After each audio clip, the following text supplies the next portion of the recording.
RS current update में आज का हमारा विषय है एशिया की सबसे बुजुर्ग हथिनी वत्सला का निधन।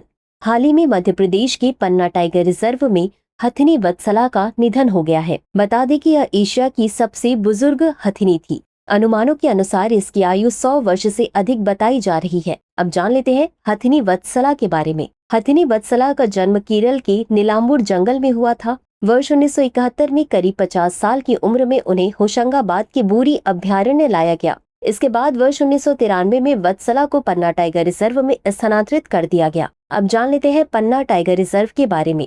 यह मध्य प्रदेश के उत्तरी भाग में विंध्य पर्वत श्रृंखला में स्थित है। यह अभ्यारण्य पूरे बुंदेलखंड क्षेत्र का एकमात्र बाघ अभ्यारण्य है और यह 542 वर्ग किलोमीटर क्षेत्र में फैला है। केन नदी यमुना नदी की एक सहायक नदी इस रिजर्व से होकर बहती है। इसे 1994 में भारत सरकार द्वारा प्रोजेक्ट टाइगर रिजर्व घोषित किया गया था।